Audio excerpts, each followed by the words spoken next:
Hello everyone, তোমরা সবাই কেমন আছো? নতুন একটা ব্লগ নিয়ে তোমাদের সামনে চলে এসেছি আমি। তো সকাল সকাল দেখতে পাচ্ছ রান্নাঘর থেকে আমি আমার ব্লগটাকে স্টার্ট করলাম।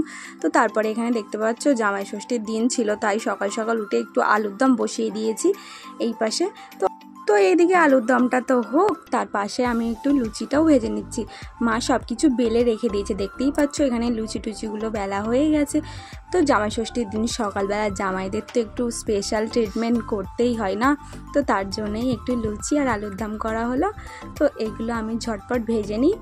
তো জামাই ষষ্ঠীর দিন সকালবেলা কার কার ঘরে লুচি আর আলুর দম হয়েছিল তারা একটু কমেন্ট করে জানাবে। আর আমার তো লুচি আর আলুর দম খেতে খুবই ভালো লাগে, কিন্তু আমার বর খুব একটা পছন্দ করে না, তাই জন্য অল্প করেই বানানো হচ্ছে। তো দেখতেই পাচ্ছ এখানে টুকটুক করে আমার অনেকগুলো লুচি ভাজা হয়েই গেছে। তো আমি এদিকে হচ্ছে যে লুচিটা ভাজছিলাম আর ওইদিকে আমার মা সব কিছু রেডি করছিল। তার মধ্যেই আমার লুচিটা ভাজা হয়ে গেল আর আমার মায়ের দিকে সব কিছু রেডি করে ফেলেছে ওর জন্যে। তো এই নিয়ে 4 বছর আমাদের জামাই ষষ্ঠী হচ্ছে। তো দেখতেই পাচ্ছ সব কিছু মা রেডি করে ওকে একটু আশীর্বাদ করবে বলে একটু বরণ করে নিল। তো অনেক দেরি শুনেছি যে জামাই ফোঁটা দেওয়া হয়, কিন্তু আমাদের ঘরে সেই নিয়ম নেই, তো তার জন্য মা একটু বরণ করে ওকে আশীর্বাদ করে দিল আর ধান দুল্প দিয়ে আশীর্বাদ করলো আর প্রদীপ দিয়ে একটুখানি প্রদীপের তাপটা দিয়ে দিল ওকে। তো তোমাদের ঘরে কীরকমভাবে জামাই ষষ্ঠী পালন হয় আমাকে একটু কমেন্ট করে জানিও।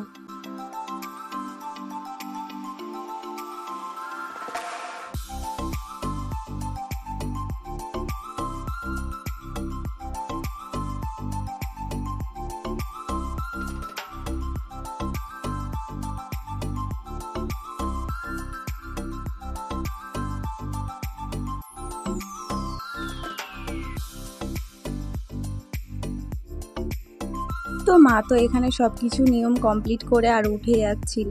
তারপরে ওকে বললাম আমরা সবাই মিলে যে খেতে, ও ভাবছে যে আমরা এত খাবার কী করে খাওয়া, আমাদেরকেও খেতে বলছিল। আমরাও সবাই মিলে একটু ওর সাথে টিফিন করলাম আর একটু ভিডিও করে নিলাম, দেখতেই পাচ্ছ। আর এত খাবার ও বলছে আমি খেতেই পারবো না, তো ও অল্প অল্প কিছু কিছু খেয়েছিল। তারপরে সব কিছু সবাই মিলে ভাগ করেই খাওয়া হয়েছে।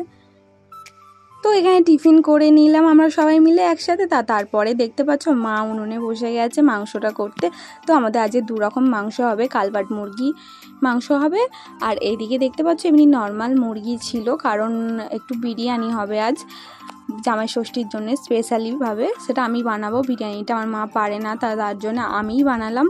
আর মা ওইদিকে কালবাট মুরগির ঝোলটা করলো। তো মেনুটা একদম সিম্পলই ছিল, কারণ অতিরিক্ত গরম পড়েছে এই গরমে আর আমরা বেশি কিছু খেতে পারবো না। আর তার সাথে সাথে আমার বরেরও শরীরটা খুব একটা ভালো না, তো তার জন্যে আমরা একটু সিম্পলের মধ্যেই রান্নাবান্না করেছি। তো দেখতেই পাচ্ছ এখানে বিরিয়ানিটা আমি লেয়ারিং করছিলাম, প্রায় লেয়ারিং হয়ে গিয়েছিল। তো লাস্টের আমি বললাম আমার ভাইকে যে একটু ভিডিওটা করে দিত, তো তখন ও আবার ভিডিওটা করে দিল। তো সব কিছু দিচ্ছি, দেখতেই পাচ্ছ একে একে সব কিছু আমি রেডি করে বসেছিলাম, তো তার জন্য তাড়াতাড়ি করে আমি একটু রেডিটা করে নিলাম। তো ষষ্ঠীর দিন কার কার বাড়িতে কি কি মেনু হয়েছে তারা একটু জানিও। আর আমাদের বাড়িতে তো বিরিয়ানি হয়েছিল, চাটনি হয়েছিল, তারপরে পাঁপড়, মিষ্টি।